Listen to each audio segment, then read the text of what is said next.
We thank all of you for coming today, and this is about having a big disagreement today. And so I hope some of you really disagree with what we have to say, and then we're just going to throw you out. You know, that's it.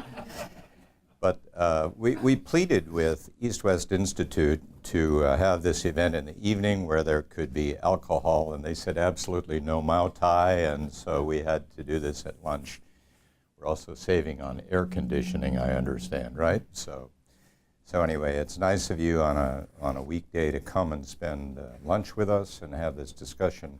We don't think we have all the answers. What we think is we've thought about it a little bit, and we want to tell you what we're thinking about. And I just don't hear many people who are thinking about China, U.S., and the future. The Chinese think about a vision. It's a little hard-pressed as an American, and I am a proud American, to see the vision. Where is the man on the moon vision? Where is the Marshall Plan vision? Where are the visions in this country? The Chinese have some of those visions. We like to see in many venues in the United States, we like to see those visions as threatening. And I think I speak for our group, who I'll introduce in a second, that we don't see it as threatening. We see it as an opportunity. And so we want to talk about that a little bit today.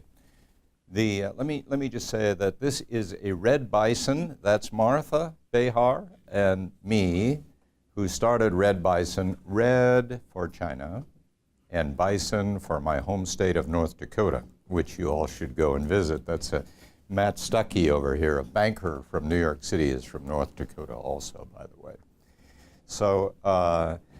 So we have sponsored these 3 seminars, and we'll continue to work on U.S.-China a lot because we think it's very important to the business community, and we think it's very important for our kids. And so I'm going to introduce the 6 people who have been involved, talking every week, arguing a little bit about this, and hopefully coming to a more and more compatible understanding of where we want to go. So I'm honored that my old friend Jim Blaker, who is much older than I am, we're actually about the same age, who was with me a lot in the Navy when I was in 6th Fleet and a couple of other places. Jim was there with me in the midst of it all. And so he knows a lot about me, and that's why I pay him off so much, you know. It's important. But Jim was also the head of the Mutual Balanced Force Reduction talks in the years of the Cold War. And Jim's got a lot of history. He's a very smart academician as well. Tom Hayward is my great, I admire him enormously. Tom was the head of the U.S. Navy. Tom and I are the same age. He was much more successful. He was a fighter pilot and was the head of the U.S. Navy, and I loved him then, and I love him now. So Tom's done a lot of great things for this country, and we're proud. He's a little bit of a hardliner, you know, so he's on the other side of this somehow, but I think we're all kind of together. So Tom lives in Seattle. We have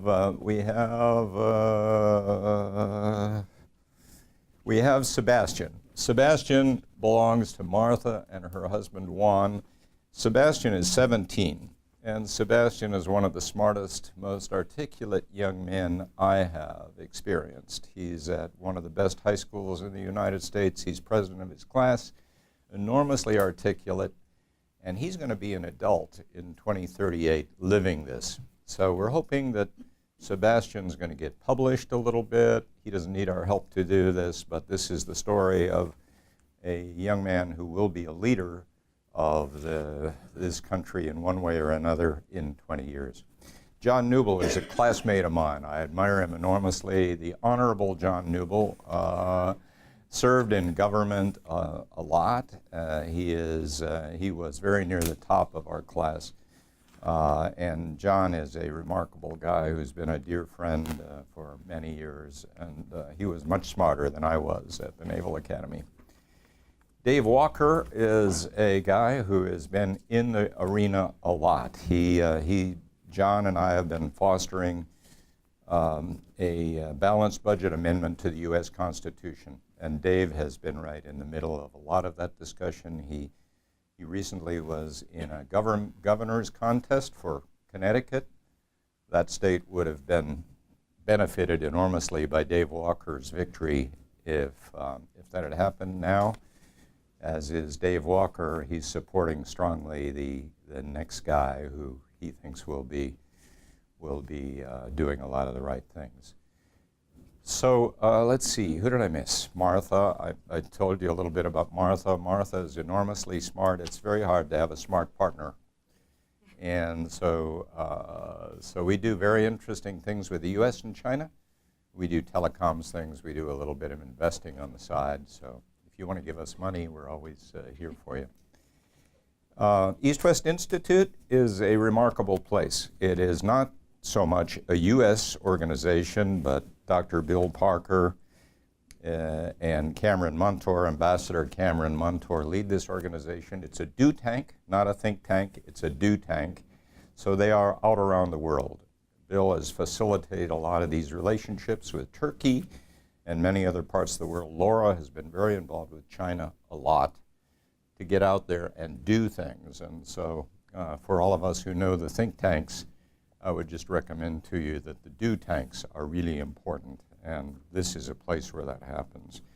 I admire them a lot. I'm proud to serve on the board of trustees. Martha's on the President's Advisory Committee, and so we support EWI as much as we can. We've got a lot of great friends in the room. I'm tempted to go around the room and tell you all about each other, but I'm not going to do that until I disagree with you, and then I'm going to point out your faults. I'm kidding, of course. So I just want to talk to you a little bit about U.S. and China. And our view here was what we should try to do is to look at what the United States will look like and what China will look like in 2038. We know a lot about this. Does the American public know a lot? Are they being led to understand the way this is going to be? Does the Congress know a lot? How many of them have ever been in China? Is it important? You bet it is. So we know a lot about what China is going to look like, and we know quite a lot about what the United States is going to look like. And our view is that if we can look at the way we are and the way they are in 20 years, then we should be able to ask ourselves, what should we do in 2018 to address that situation that is almost certain, in many instances, to occur in 2038. And so we've given a lot of thought to this. It's got a number of arms and legs to it, but we're going to conclude my comments with 9 recommendations. There are others, but there are recommendations that you haven't heard, I think, and I think are really important. I have been fortunate to be able to sponsor with East-West Institute something called the Sanya Initiative. It brings together 5 4-star generals and admirals from the U.S. with a similar group from China. We've tried to do it twice a year. We try to get the younger guys. I'm getting to a point where I'm almost too old to do this now, but I love this relationship with those generals. We're very close to the Chinese generals. I hug them a lot. One of the Chinese generals is this tall, and General Li and I like to hold hands a lot.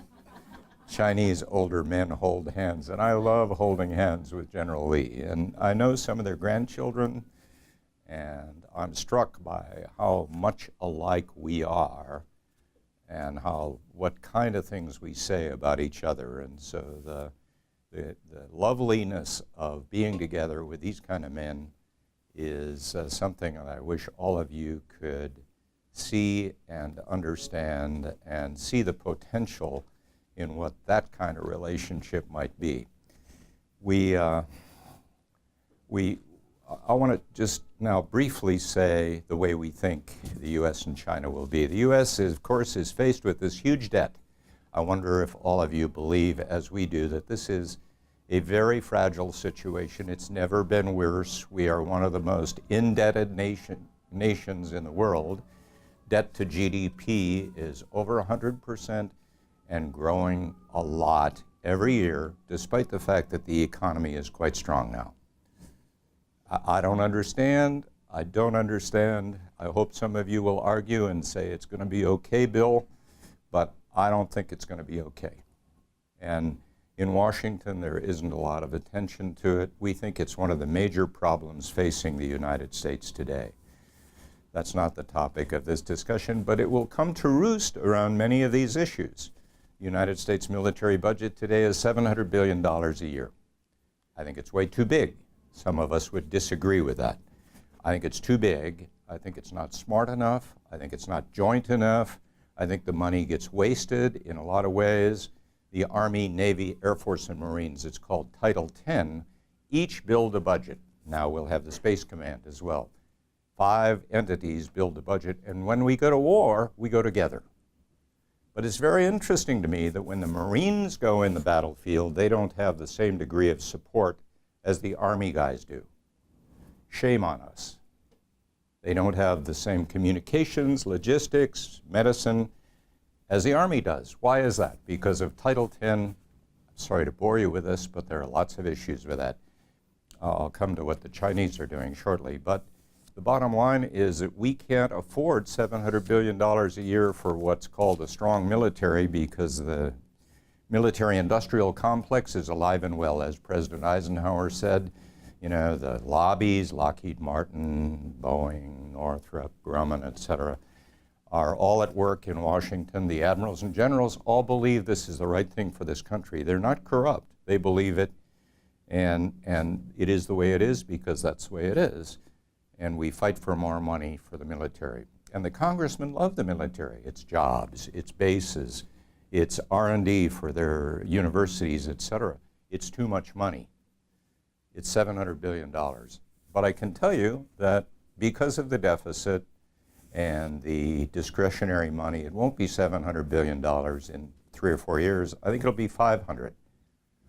You cannot afford a military of this size because of the debt. So we are, as a nation, you're going to see that over the next 20 years, the size of the military will go down unless we simply print more money, which makes the deficit worse, which makes everything get worse, and that's an issue.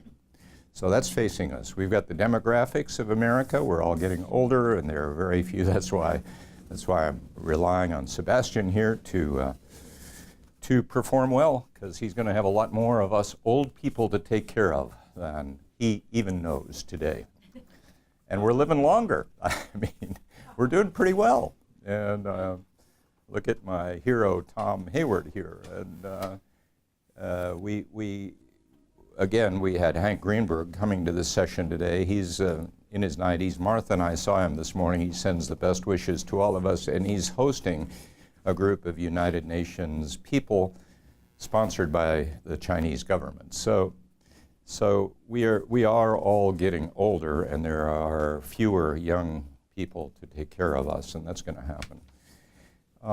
We will continue to have this great innovation in our universities. I don't have to preach to you about that. It will continue, we believe, strongly over the next 20 years, and we think that that education system is a real treasure for us as we look at our future.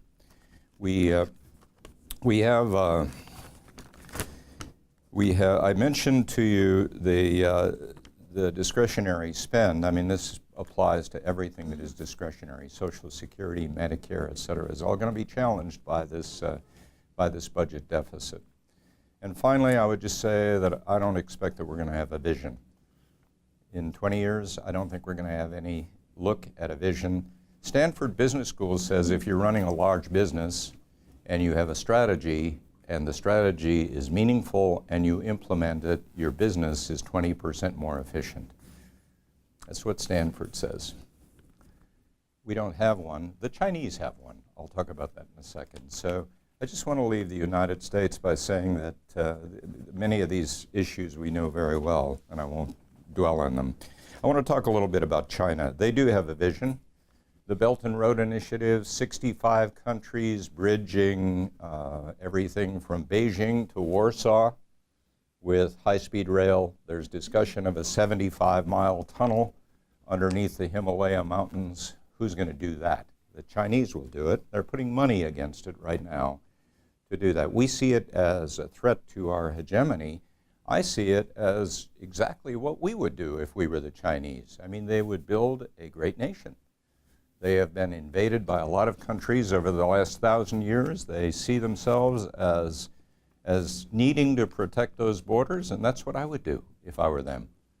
And so we can argue with the specific solutions they have, but I don't think we should argue with the fact that they are looking at a vision and trying to implement it. There's Made in China 2025, changes the very nature of the way China's economy is, built around advanced new robotics, AI, machine learning, et cetera. And the Chinese have devoted themselves to smart manufacture, to smart businesses, and also, of course, they've devoted themselves to more consumerism as a percentage of the GDP, so that they're less dependent on other countries to serve their growing population of middle-income families who have great appetites for all kinds of things in the consumer space. So the Chinese have a great vision of Made in China 2025. The AIIB, the Asia Infrastructure Bank, is out there alive and well. Many of the countries we would see as our allies are involved with it. I think Australia is involved, New Zealand is involved to borrow money from the Asian Investment Bank led by the Chinese. We're not a part of that. The United States is not a part of it, just as we didn't ask China to be a part of our TPP and is no longer in existence. And then I'll just conclude by saying one of 14 large initiatives is to become #1 in the world in artificial intelligence. And they know what that means. They know what it means to their government, their form of government, their form of production, their military, their universities, et cetera, to be #1 in the world in artificial intelligence. What's our equivalent vision? Where is ours in the United States? President Xi Jinping talks about socialism with Chinese characteristics for a new era. Each word, it's not just propaganda. Each word means something to them. They tie this together in the form of government. They talk openly about, I mean, think of what we say about the Chinese, but in many venues. But they talk about eventually evolving to a democratic society, taking care of the poor in ever-increasing numbers. And who is to argue with the fact that the Chinese have made more people better off in a shorter period of time than any nation in history? Who's to argue with that? What politician wants to say that's wrong? I don't want to say that's wrong. I think they've done a lot of things for people. The demographics are much the same as our own. They're getting older. They do have a problem of supporting the older folks. There are fewer young people who are going to be working to support them. They know it, they're working on it, and that's a big part of it. They're faced with border challenges, 17 nations. They've been continued in all of their history to be faced with border challenges. I mean, look at what's going on between China and India. There are 4 countries they have border challenges with today. And if this was the United States and the Mexicans were threatening to come into California, I think my home in La Jolla and all of the people around would be against it. And so the Chinese are doing what I think a great nation would do, and that is protect their borders as they have been trying to do for the last 1,000 years. By the way, they have never invaded another country in 1,000 years and kept the land. And so there's a history of them not being aggressors. Finally, I'll just talk a little bit about the military. They do have an initiative to become joint. They've reduced their number of commands. I won't go into all of this, but they're trying desperately to move into artificial intelligence, smart kinds of military, non-symmetric kind of warfare, which means that if another nation is building aircraft carriers and submarines, they may not do quite the same thing. They will be focused on a Sun Tzu-like, smarter version of going after warfare. So they're very smart. They know exactly what they're doing.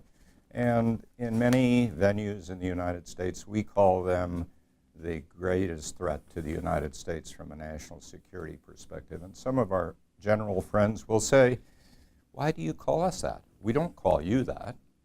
But I'd have to ask you, if you are Chinese, and I encourage you with all of these arguments, think about the story from two sides, whether it's, think about the discussion of borders, now we're talking about Taiwan, think about the South China Sea, think about the various issues we have with the Senkakus or Diaoyu Islands, and all of the elements of issues like North Korea. Think of it for just a second from the Chinese side. It looks very different if you think of it from their perspective, and you have to ask yourself if we wouldn't agree with many of those perspectives if we were in their shoes. So let's understand the way they would think about it, and then let's talk about the way we think about it and see if there's a solution.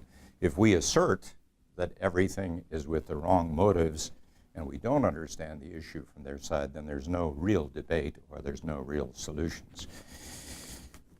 Finally, they'll be faced with a lot of terrorism, as we will be. Non-state sponsored terrorism will be there. Cyber attacks will be there.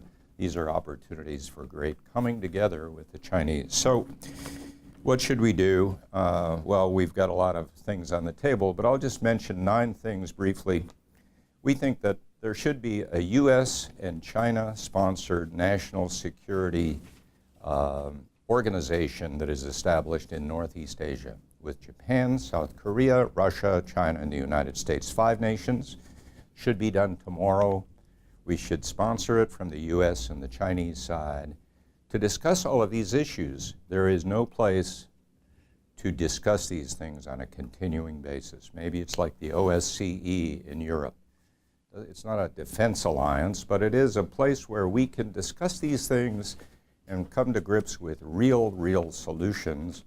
And we believe, having seen what we've seen from the Sanya initiative, that there are many opportunities for us to talk about these kinds of things. I love Hank Greenberg's idea, and many of you will say, I don't think so, but I think so. We should have a free trade zone between the United States and China. No trade barriers whatsoever between the 2 largest countries in the world. Remembering that China is going to be larger than we are in 20 years. In all likelihood, if you look at all the projections, you look at President Trump's projections, and then you apply reasonable projections for the Chinese, they'll be about the same size as we are in 20 years. For the first time in our lifetimes, we will not be the largest country in the world. And so we should find a way to come to grips with some of these kinds of things. And a free trade zone between us and China would be a great thing. Think of it, taking down all the barriers, the 25% barriers that we see in many products in China. And I happen to think, and so does Hank Greenberg when we talked to him this morning at the latest, that this would be in large part for the benefit of the United States. The trade balance would improve in our favor if we did that. The third thing is no first use of cyber attack. I think it's an easy thing to do. There's no reason we shouldn't do that. I can't imagine why we don't at least investigate with the Chinese a regime of no first use of cyber attack. And there are lots of ways nowadays where we can identify where the cyber attack comes from. Collaboration for peace in the world. Collaboration for peace in North Korea. I happen to think that the North Korean nation can be brought to a peace treaty, can be brought to peace and denuclearization only with the friendship of the U.S. and China. We should take it seriously and have them be our partners in peace in North Korea. They have more at stake in North Korea than we have, and they have a lot of knowledge of North Korea, all for the same, for the reasons that I mentioned before. You need to see North Korea from the standpoint of the Chinese, not from the standpoint of the United States, but look at it. That argument from the standpoint of the Chinese is very different. And I believe that I've never heard anyone make the argument from the standpoint of the Chinese, except the Chinese. So peace in North Korea, Iran, and Venezuela. Together, some kind of a commitment that we're going to work on these countries and others in the future to, as the two primary countries in the world, to find solutions in these most troubled of countries.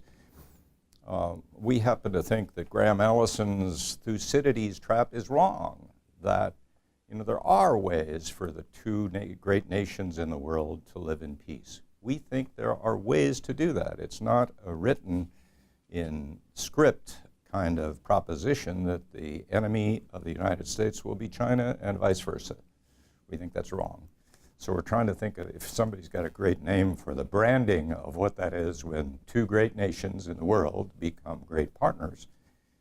We love that brand. We think we should do a general review with the Chinese of the world's great organizations, the United Nations, the World Trade Organization, Bretton Woods. These are all in trouble, folks. They're all in trouble. And a lot of it is because they were established by the United States at the end of World War II.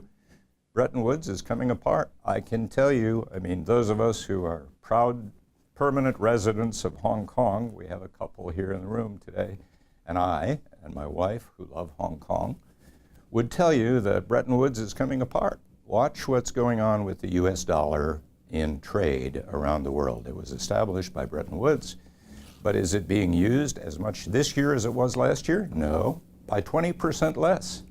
So the dollar is being used a lot less, and a lot of countries in the Middle East are allowing the Chinese to buy oil and gas and other petroleum products, paying for it with yuan. We should understand that. We should come to grips with common understanding of what we should do about those international organizations. We think we should have an agreement that the United States nuclear umbrella over Japan and South Korea is a very good thing. And the Chinese should see it as a very good thing, and we should work together to have that accommodation that this is a good thing. We do not want the Japanese and the South Koreans building a nuclear weapon, which they could do in 6 months. You just don't want that to happen. And who's going to preclude that unless we step up to it, make sure that's the case, and make sure our friends in China, hopefully one day our partners in China, will understand that's a good thing for the world.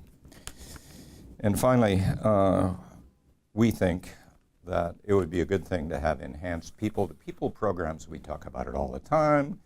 275,000 Chinese students in America. I think about 25,000 American students in China. But people-to-people programs dealing with military-to-military, business-to-business, education-to-education institution are really a good thing. And do it under the auspices of Li Keqiang and Vice President Pence. And establish something that is formal. Let's do it. Let's get together for real. Let's figure out what it means and put it under the two senior people, Li Keqiang and Vice President Pence. So there are lots of other ideas. I mean, I agree with my friend Jim Blaker that in the military sphere, the world is becoming transparent. Sun Tzu taught us, the great Chinese theorist, told us that if you see the battlefield and the enemy doesn't, you win. And we applied that a lot in the Department of Defense to take a lot of money away from platforms and put it into smart things in the sky and then integrate the system of systems to make us see things better. I learned that from Sun Tzu of hundreds of years ago. Today, we and the Chinese are making the world transparent. They see the world, we see the world. We may, in 20 years, be seeing under all the oceans, everything.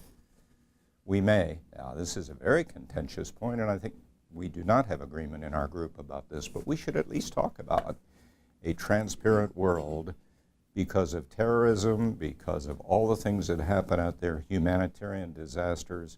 We should talk about whether we should find a way to cooperate with them on that, and to cooperate on terrorism in general in the Belt and Road, 65 nations. We have a lot to gain. Much of our terrorism has come from that part of the world. We have a lot to gain in working with the Chinese. They're very interested in doing this, working with us on counterterrorism. I'm through now, folks. There are 9 specific issues or suggestions we would make. I hope some of you disagree with us enormously, and I hope we can have a little bit of a debate here to talk about this. It's our kids, and this guy and his generation are going to live with this stuff, and we're setting them up big time for something that is not very pleasant, whether it's the budget deficit, whether it's this world we're putting in place. We have it in us to do some of this stuff. We really do. But if you try it for a while, there's a lot of people who take shots at you, and so that happens. And come in the arena, get shot at. It's good. It's a good thing, I would say. And so we have a lot going for us, I think, to be able to work this with East-West Institute. They're very brave to allow us to do many of these things. We thank you, Bill Parker and Cameron Muntor and Laura, for hosting this, and Martha and I and Red Bison hope that you'll let us come back and do a little bit more of this. So I'm just going to open this up, and I'm good at asking you questions if you don't ask us questions. So Laura and I are now going to MC the questions and answers here, and Bill Parker is going to referee between us to keep us in track. So thank you, folks. Okay, so thank you.